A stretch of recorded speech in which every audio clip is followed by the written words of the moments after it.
আমরা এখানে গত 7 তারিখে আমাদের আন্দোলন হয়েছিল, আলটিমেটাম দেওয়া হয়েছিল 10-15 দিন আমাদের জানাবে, আমাদের কিচ্ছু জানায় না। তারপর এই আন্দোলনটা আমরা মিনিমাম 15 দিন পরে আমাদের এই আন্দোলন দেওয়া হয়েছে এবং আমরা ইজিলি আমরা যমুনা আন্দোলনকে, যেহেতু আমাদের শাহবাগে বসে বসে আমাদের কিছু হয় না, আমাদের সাথে কেউ একদম কথা বলতেও দেয় না। কেন? আমাদের দাবি কি অযৌক্তিক?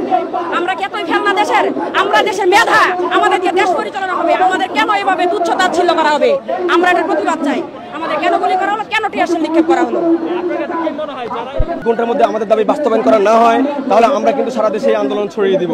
কারণ এই দাবিটি দীর্ঘ 12 বছরের দাবি, এই দাবিটি দীর্ঘ সময়ের দাবি। বিগত সরকার আমাদের দাবি নিয়ে তালবাহানা তামাশা করেছে, প্রতারণা করেছে, ঠকিয়েছে। আমরা এই দাবির জন্য জীবন দিয়েছি, রক্ত জড়িয়েছি, মামলার শিকার হয়েছি, হামলার শিকার হয়েছি। আমরা স্পষ্ট করে দিতে চাই, বৈষম্য বিরোধী ছাত্র আন্দোলনের মাধ্যমে বিগত সরকার পতন হয়েছে। তাই স্পষ্ট বক্তব্য, আমার দাবিটি খুব দ্রুত বাস্তবায়ন করতে হবে। আরেকজনের সাথে একটু কথা বলতে চাই।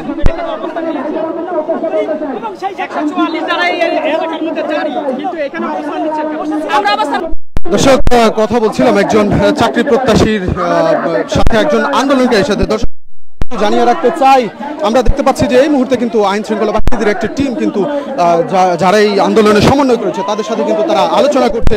কোন মাধ্যমেই কিন্তু তারা এই অবস্থান, তাদের যে দাবি, সে দাবি না আদায় না হওয়া পর্যন্ত কিন্তু তারা কোনোভাবেই এই অবস্থান ছাড়বে না বলে আমাদেরকে জানিয়েছে।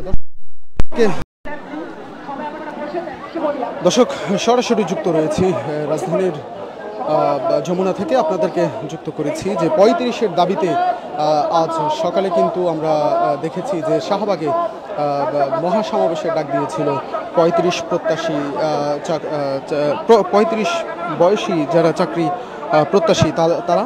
দর্শক, আমরা এরপরে দেখেছি তারা কিন্তু শাহবাগ থেকে কিন্তু তারা প্রধান উপদেষ্টার বাসভবন যমুনার সামনে কিন্তু তারা অবস্থান করেছিল।